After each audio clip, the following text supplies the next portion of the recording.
সরকারেরও পুরো রাস্তা ভরসা আছে। সিএম কালকের কথা দিয়েছে সেভাবে উনি যেভাবে কাজ চালিয়ে যাচ্ছে আমরা খুব খুশি, অত্যন্ত খুশি। সিএমের পুরো ফুল ভরসা আছে আমাদের।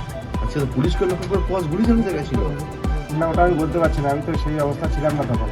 একদম এনকাউন্টার, একজন মৃত্যু। টোটালি এর বেশি কিছু বলতে পারছি না, আমি তো পরিস্থিতি অন্যরকমই ছিলাম তখন। যেটা শুনেছেন শুনেছি এক্ষুনি, তেমন কিছু শুনিনি, আমি একটু অন্য ব্যস্তের মধ্যে আছি তো, চতুর্দিকটা সব বুঝতে পারছেন, আপনারা সবাই আসছেন। পুলিশের ভূমিকা এই যে একদম পুলিশের উপরে পুরো ফুল ভরসা আছে, পুলিশ না থাকলে আমরা এত এগোতে পারতাম না। পুলিশ যেভাবে তদন্ত করছে 4 জনই তো অ্যারেস্ট হয়ে গেল। খুশি আমি, তাতে খুশি। আরও যারা আছে তারা অ্যারেস্ট হবে, দোষীদের শাস্তি হোক, এটা আমি চেয়েছি। দাদাও এই জিনিসটা খুব মাথায় রেখেছে, দাদা আমার ভরসা দিয়েছে, দাদার ওর ফুল ভরসা আছে। ওদের সিএম আছে না, ওনাকে দাদা বলে আমরা সম্মান করি। দাদা ফুল ভরসা দিয়েছে, ওনার ওর ফুল বিশ্বাস, আশা, ভরসা সব আছে। বাকি 3 জনের কত আমি কঠোরভাবে সাজা পেয়েছি, দাদা বলে তুমি শুধু আমার কাজ দেবে না। সত্যি দাদার উপর আমার ভরসা আছে।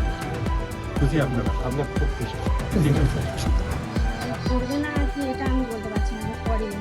আচ্ছা, কারণ এরকমই আমার বিয়ের পরেও আমি ওর নোংরামও দেখেছি, অনেক অত্যাচার করে আমি এখন চিন্তা করছি। এটা আমি মেনেই নিয়েছি যে ও করেছে। আচ্ছা। এই যে পুলিশের গুলিতে মারা গেল, কিছু বলবেন? ও অন্যায় করেছে, ও দোষ করেছে, ও হচ্ছে গুলি খেয়েছে, এটা বলার কিছু নেই।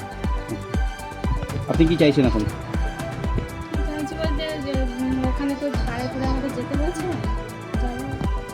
স্বামীর দেহ নেবেন? আমি বলতে যদি রাজি, বাড়ির লোক সবাই রাজি হয় তো হবে। আপনার কয় সন্তান? একটা ছেলে।